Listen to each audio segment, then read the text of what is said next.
Place maintenant à ce match et à ce grand rendez-vous pour l'OGS dans un stade dunkerquois parfaitement bien garni. Voici comment Grande-Synthe a su prendre la mesure de Calais pour s'ouvrir les portes des 16e de finale. Résumé de cette rencontre, n'ayant pas peur des mots, historique. C'est donc une équipe saintoise en passe d'écrire la plus belle page de l'histoire du club qui recevait samedi au stade Tribune de Dunkerque Calais, pensionnaire de National, pour le compte des 32e de finale de la Coupe de France.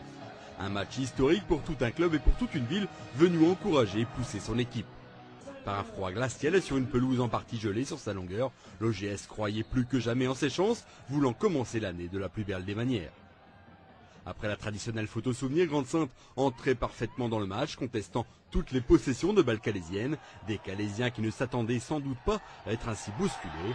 Plus vaillants, les Saintois ouvraient les hostilités au quart d'heure de jeu, emportant le danger sur le but de Chil. Sur une action collective initiée par Aboukassem et Kogalan, Claude Sosso reprenait le ballon de volée. L'attaquant maritime voyait le portier calaisien se montrer une première fois déterminant.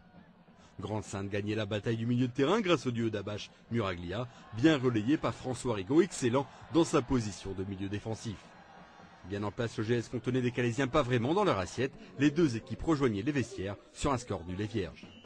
De retour sur la pelouse et soutenu par un public au diapason, les deux équipes restaient au coude à coude, même si les Saintois continuaient à faire la meilleure impression. Pascal Langlois tentait alors un pari à 20 minutes de la fin du match en faisant sortir Rudy Deca, un défenseur, pour faire entrer Florian Franchois, un attaquant. Le nouvel entrant se signalait immédiatement en semant le trouble dans la défense calaisienne. Il se présentait seul devant Chil qui s'interposait. Les minutes s'écoulaient, il fallait passer par la prolongation. Là encore, le GS se montrait dangereux par l'intermédiaire de Claude Sosso, qui butait lui aussi sur Chil. On se disait alors que Grande-Synthe a sans doute trouvé son maître en la personne du portier calaisien. En début deuxième mi-temps de prolongation, le match basculait du côté visiteur lorsqu'un centre de Milien trouvait Roy sur la trajectoire. Le remplaçant calaisien ouvrait le score. Il restait alors 13 minutes à jouer, mais pas le temps de se lamenter que le GS reportait de l'avant. Et à la suite d'une touche de Dany Bourgois qui venait d'entrer, Saïd Abache s'arrachait pour égaliser dans la liesse la plus totale. L'exploit était au bout des crampons. Illustration à l'entame de la séance des tirs au but.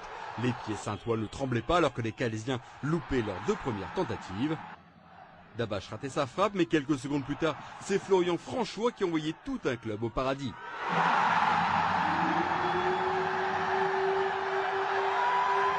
La coupe a des vertus magiques, elle a ça de particulier qu'elle peut transcender.